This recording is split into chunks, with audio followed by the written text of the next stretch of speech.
কষানো গরুর মাংস দেখলে জিভে পানি চলে আসে। আমিও কষিয়ে রেখেছি এই গরুর মাংস। হ্যালো এভরিওয়ান, আসসালামু আলাইকুম। সবাই কেমন আছেন? আলহামদুলিল্লাহ আমি ভালো আছি। আশা করতেছি এই মাহে রমজান মাসে, পবিত্র মাসে আপনারাও সবাই ভালো আছেন আল্লাহর রহমতে। এই যে দেখেন, আজকে সেহরির খাওয়ার জন্য আমি গরুর মাংস সন্ধ্যাবেলায় কষিয়ে রেখেছিলাম। আর সন্ধ্যাবেলায় কষিয়ে রাখার পর এখন সেহরি খাওয়ার আগে এগুলো আবার একটু ভালোভাবে কষিয়ে রান্না করে নিচ্ছি। আগে থেকে যেহেতু কষানো আছে, এখন শুধু রান্না করে নিলেই হবে। একটু সামান্য জল বা পানি দিয়ে, কুসুম গরম পানি দিলে কিন্তু ভালো হয়। যে কোনো মাংসের মধ্যে যদি একটু কুসুম পানি দেওয়া হয়, কুসুম গরম পানি, তাহলে কিন্তু সেই মাংসটার টেস্ট বেড়ে যায়। আর যদি ঠান্ডা পানি দেওয়া হয়, মাংসটা কেমন একটা ফানসি হয়ে যায়। আমি কিন্তু সবসময় চেষ্টা করি যে কোনো মাংস রান্না করার সময় একটু কুসুম গরম পানি দেওয়ার জন্য। আপনারা যদি আমার মতো এভাবে রান্না করে দেখেন, তাহলে কিন্তু দেখবেন অনেকটাই মজা লাগে সেই রান্নাটা খেতে।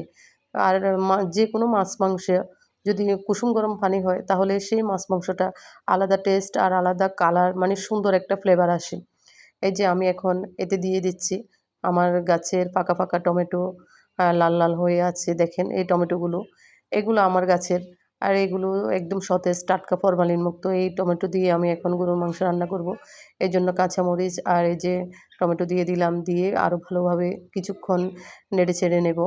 আর কিছুক্ষণ এভাবে নেড়ে দিয়ে তারপর আমি আবার ৫ মিনিট পর আবার আসবো এগুলো দেখতে। আর এগুলো এভাবে হতে থাকবে।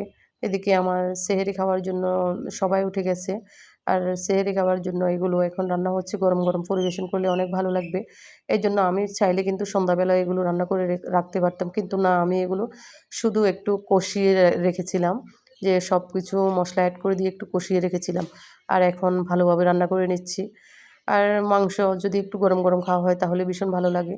আর যদি আমরা এই মাহে রমজান মাসে একটু ভালো মন্দ সবার ঘরেই আছে আলহামদুলিল্লাহ।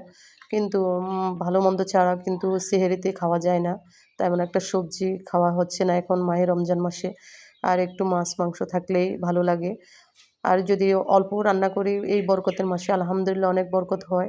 অল্প একটু রান্না করলেও থেকে যায়। বেশি রান্না করি না, তারপরেও অল্প রান্না করলেও থেকে যায়।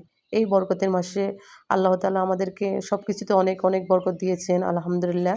আমরা এই রোজা রেখে যদি আল্লাহর দরবারে শুকরিয়া আদায় না করি, তাহলে কেমন লাগে বলুন তো? আমরা এজন্য আল্লাহর কাছে শুকরিয়া আদায় করব। আর গরুর মাংসটা একটু শক্তই ভালো লাগে। আমরা আমার পরিবারের সবাই কিন্তু একটু শক্তই পছন্দ করে। তেমন একটা নরম হয়ে গেলে ভালো লাগে না। একটু শক্ত, হাত দিয়ে ছিঁড়ে না খেলে ভালো লাগে না, বা দাঁত দিয়ে কামড়িয়ে না খেলে গরুর মাংস তেমন একটা ভালো লাগে না। আমার কাছে কিন্তু ভালো লাগে যদি একটু শক্ত শক্ত থাকে। আপনারা বা আপনাদের কাছে কীভাবে ভালো লাগে একটু কমেন্টে জানাবেন।